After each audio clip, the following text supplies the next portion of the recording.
Welcome to the Mixology Talk podcast. I'm Chris. And I'm Julia, and we're the folks behind abarabove.com, the ultimate resource for craft bartenders, bar operators, and pretty much anybody else who's looking to make tasty, tasty drinks. I'm a bar consultant with over 10 years of hospitality experience. How do you say that? Hospitality.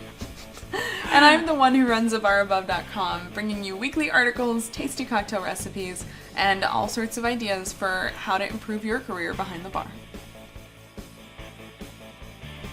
This is episode number 118, and we are fresh off the wagon, fresh off the boat. Maybe on the wagon? The airplane. We are straight out of San Antonio Cocktail Conference. We just got back a couple of days ago, and the one thing that kept coming up over and over again were a bunch of different perspectives on what is new in cocktails, what is happening in 2018. So we thought that we would bring the results of all those conversations to you on the podcast and YouTube, of course, and share what we're seeing and what we were talking about while we were there. Now, of course, if you're seeing other trends at your bar, in your market, we would love to hear that as well. So definitely let us know in the comments. As Julia mentioned, we had a lot of these conversations with a couple different people and got some good perspective from many different places around the country. So one of the first things that came up was craft cocktails have been around for a very long time now. Mm-hmm. And it seems like that a good cocktail is pretty much the baseline now. Yeah. You can pretty much go in any restaurant or bar and order a decent drink. It's no longer special to have a cocktail menu. It's kind of assumed that you would have one and that you know how to make a decent Manhattan, a decent old-fashioned. That's kind of a baseline, at least, especially in these sort of traditional craft cocktail markets. New York, San Francisco, LA, these places.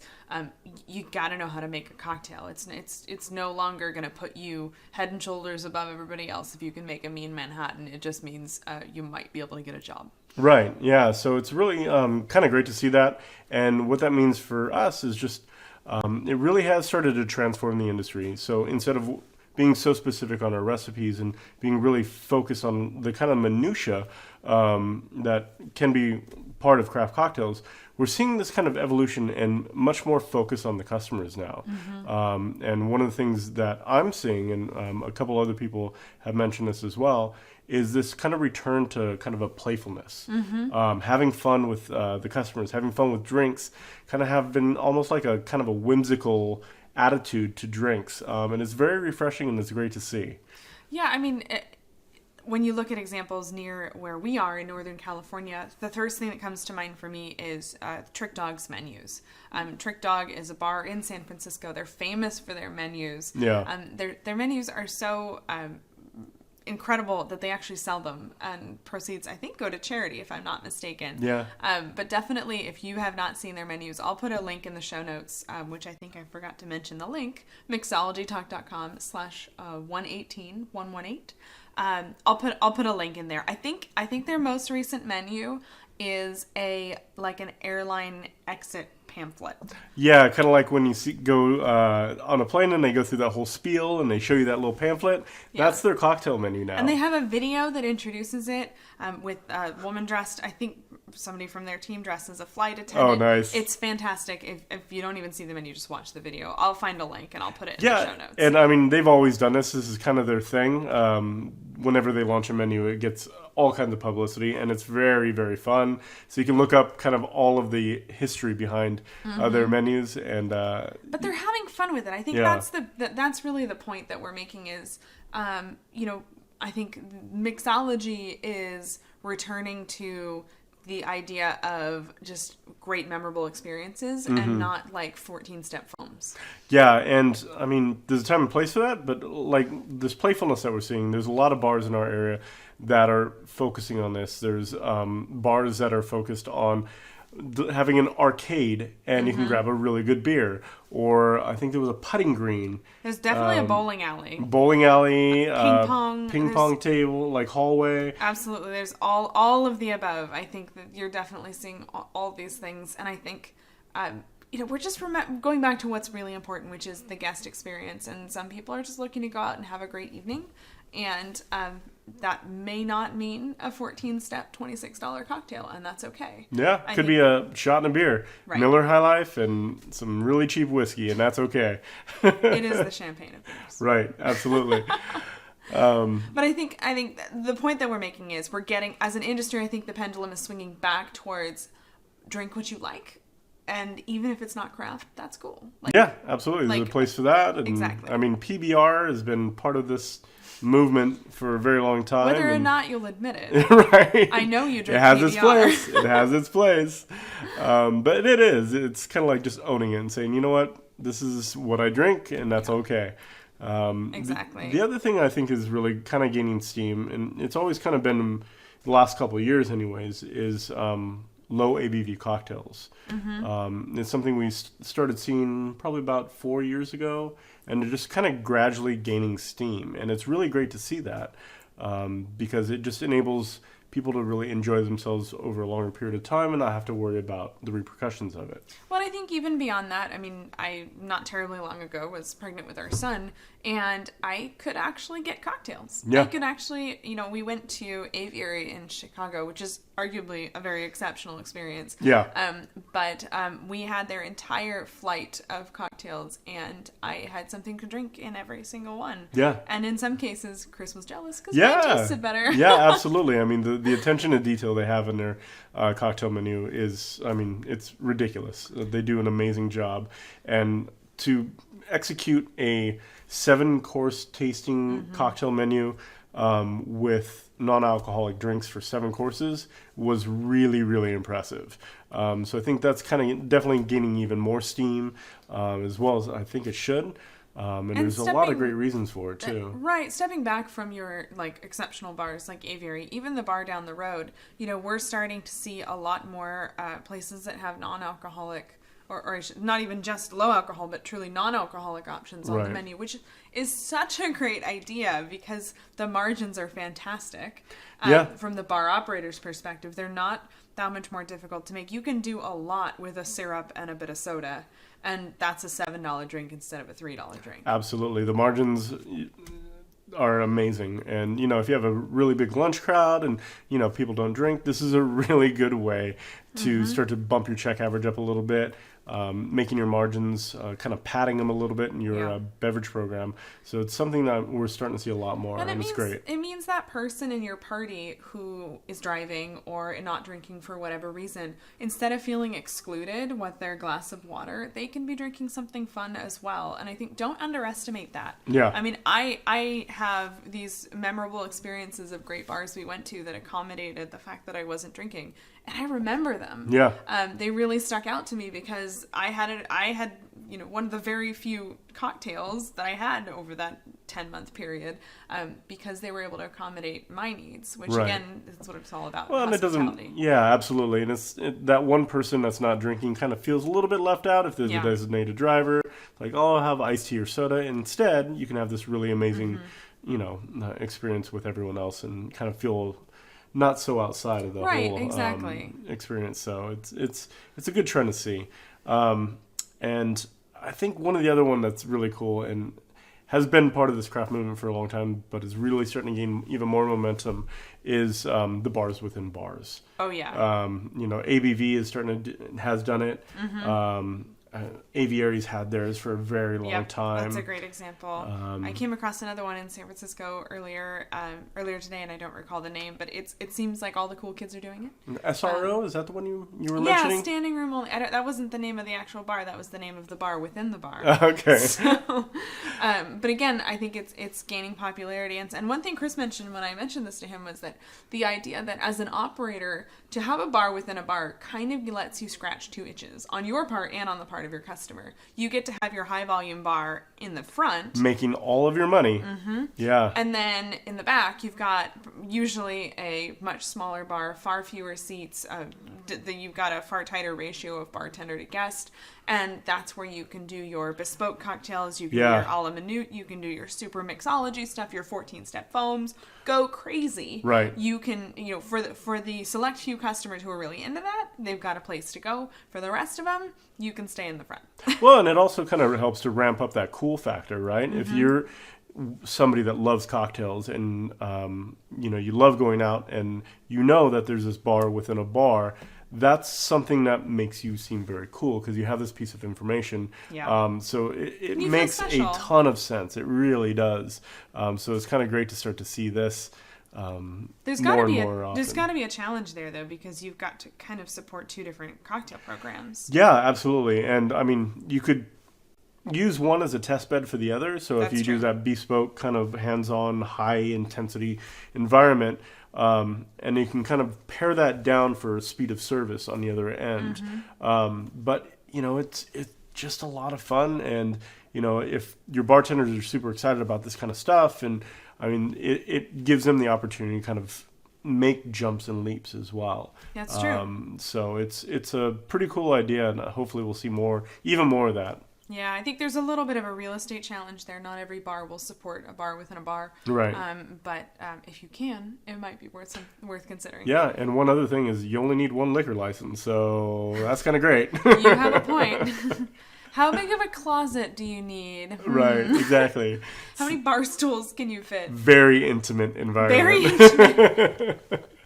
At some point, it just gets awkward. little bit, but So the next thing is not going to come as a surprise to anybody, but I do think that it's just beginning to ramp up, and that is this whole idea of sustainability. We started really seeing the conversation kick off and gain a lot of steam in sort of mid last year.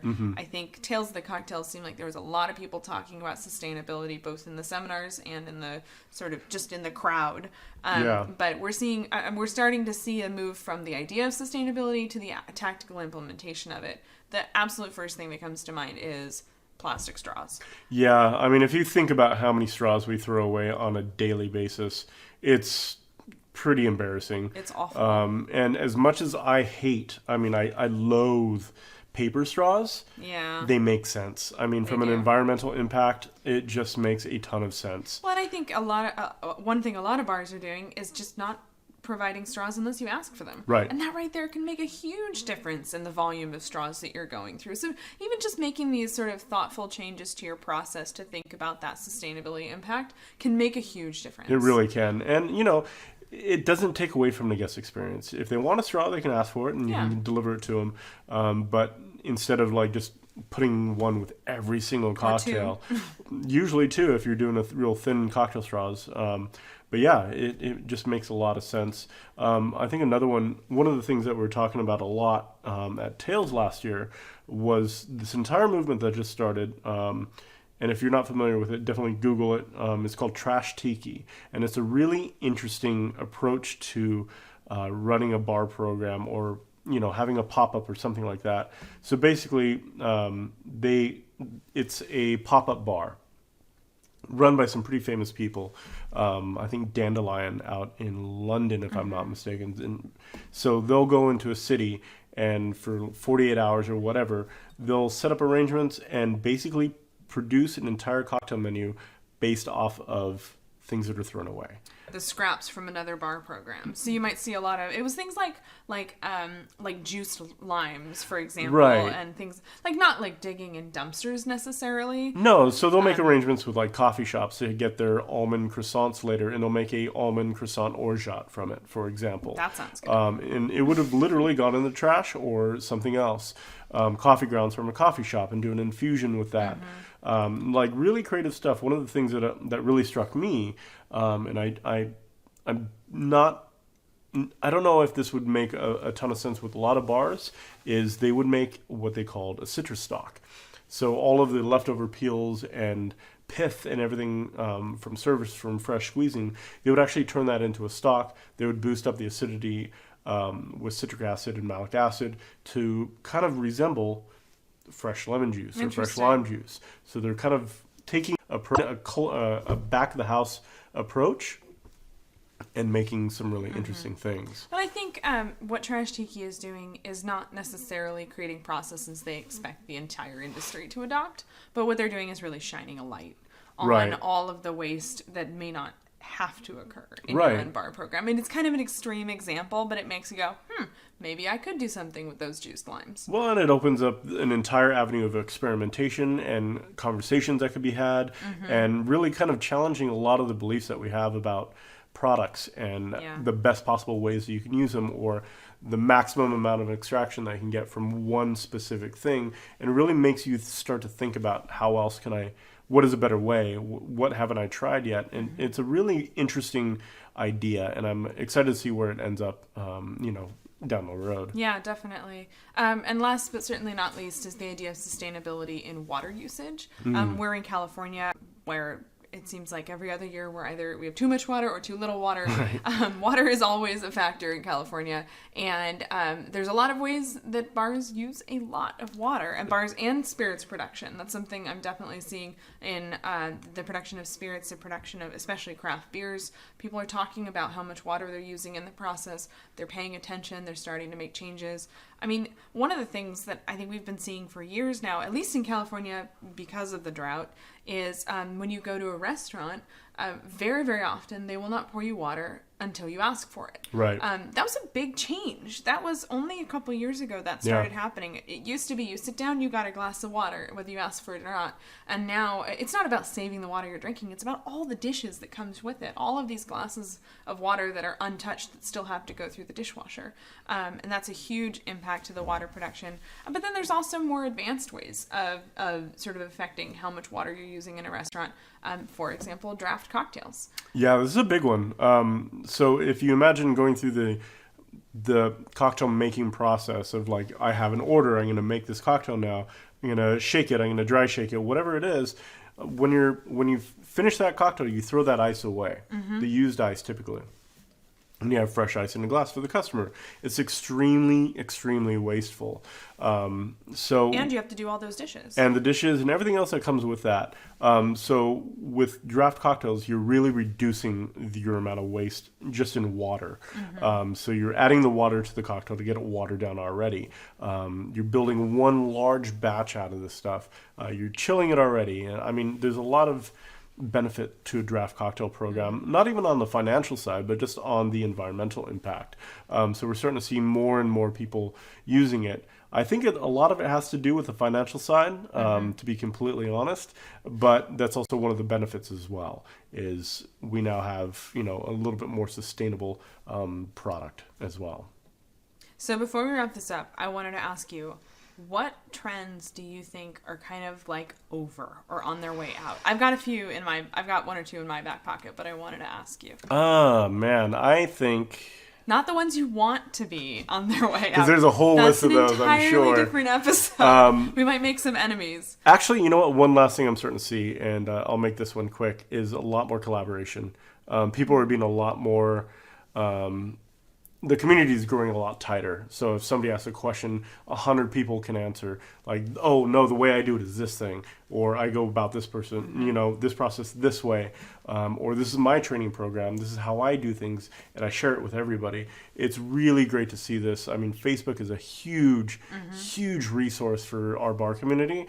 People are asking some really great questions every single day. So building your network out in Facebook is going to get you linked into all these conversations that are happening, and they're great conversations that are happening out there. And you can really learn from your community. I mean, I'm learning a lot just by paying attention to these various Facebook groups. Recently somebody was asking about where do you get your paper straws, and there were several resources, and I was like, oh.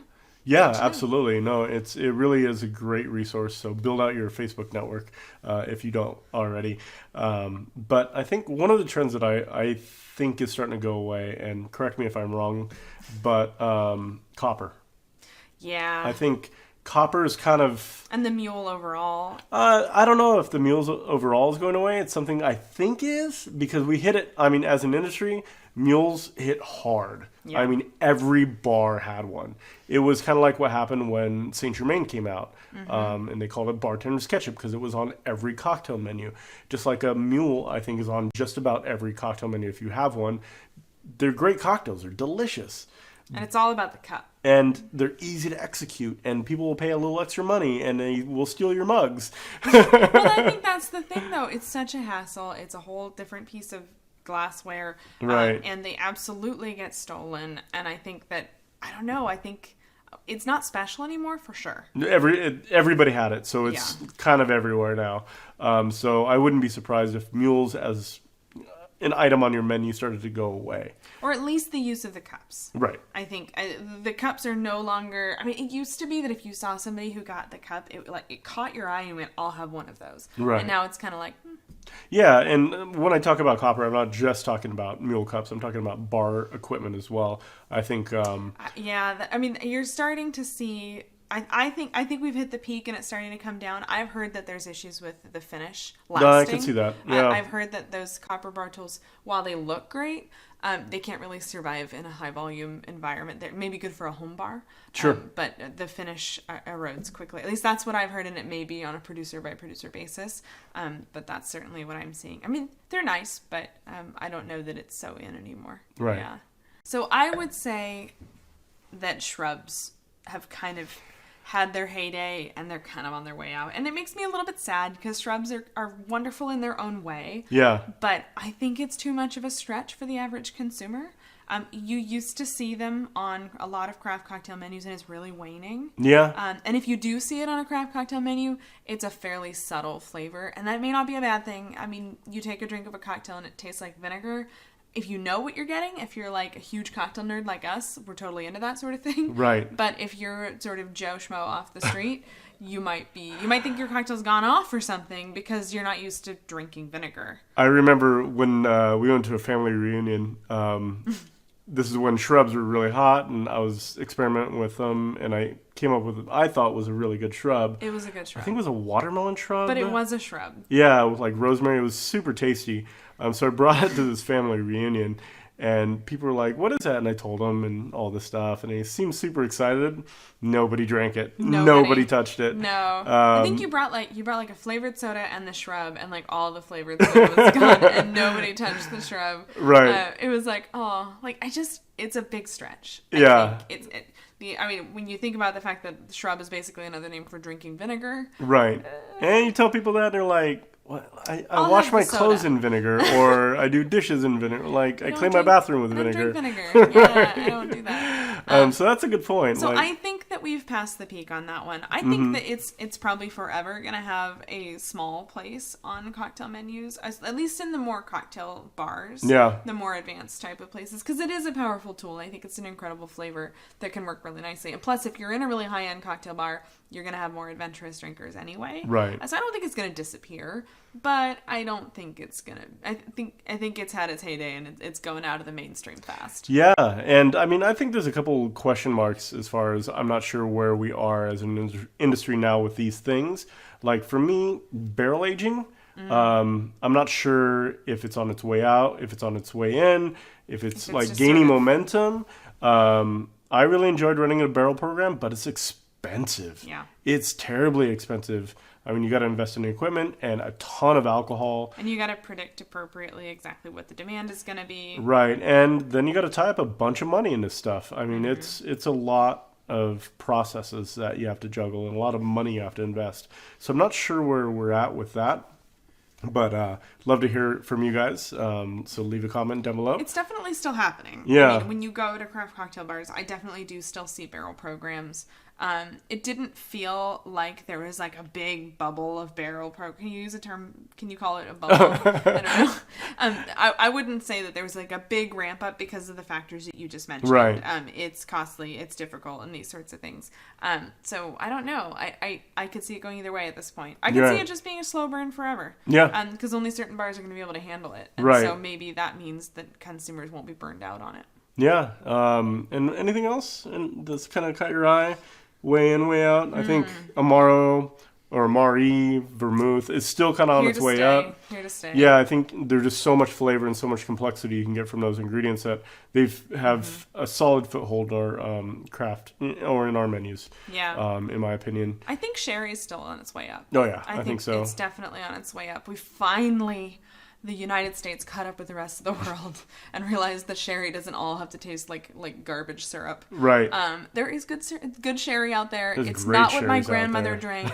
Oh yeah. I cleaned my toilet with what my grandmother drank. It was pretty hot. I remember that. It was awful. But yeah, I think mezcals are still on the way up. I think we see a bunch of new brands entering the market. So that's always a good indication. I don't know. I think we're getting close to the peak on mezcal. Yeah. I think it's a wonderful spirit. But I think not that it's going away, but I just think that it hit hard. I think it definitely hit hard. It hit fast, and I think it's still going to have a long ride. Yeah. And I don't think it's going anywhere. It certainly found a comfortable place on the back Yeah. bar. It's not going anywhere. But if you in more sort of agave South American spirit focused bars, it's going to have a very comfortable place for a long time. But I'll be curious to see sort of how it sits in the long term beside other smoky spirits. You know what I would love to see 2018 like really kind of grasp hold Let's of? hear it. Brandy. I really do. I think brandy is one of the most Yeah. underrated spirits out there. I think that a lot of people are just kind of like you mentioned, like my grandmother drank brandy. Yeah. That stuff is terrible. Well, you can't yeah, even when you say spend that. $4 a 1.5 liter, it's going to be terrible. If it comes in a plastic bottle with a handle, Right. we're going to have a bad time. But there are some amazing brandies, cognacs, armagnacs. Pisco's out on the Pisco, market. yeah. And I really do think that they are one of the more undervalued spirits out there. Mm-hmm. Saying that, I hope that they still remain undervalued so I can continue to drink them. That's true. Why did you say it out? This is I the know. whole internet. I know. But I really do think and hope that brandy becomes a little bit more mainstream Yeah. and people get behind it and the price is a little bit more flexible for bar programs to I run think with. it's such a huge category. I think there's a tremendous amount of opportunity there, but there's a lot more years. Yeah, So absolutely. maybe that's what we'll say we're seeing next year. We'll see. I hope so. So thanks again for listening and or watching if you're on YouTube. If you are on YouTube, we would love it if you would subscribe. We're definitely going to be doing a lot more of these video style podcast episodes. So if you subscribe, you will be the first to know. If you do want to see the show notes from this episode, I'll include links to the Trick Dog menu, a couple of the pop-up bars we found, some good stuff. Definitely head on over to mixologytalk.com/118. And all the links will be there. So subscribe on YouTube. And The button's like right there or I have there. I have no there. idea where the button is. There's a button around here. Yeah. It says subscribe. If you're just listening and not watching the video, you're probably very Oh yeah, confused huh? right now. Sorry. Thanks again. We will catch you in a couple weeks. Cheers. Cheers. Never miss an episode by subscribing in iTunes or YouTube. And as always, check out the show notes by clicking on the right.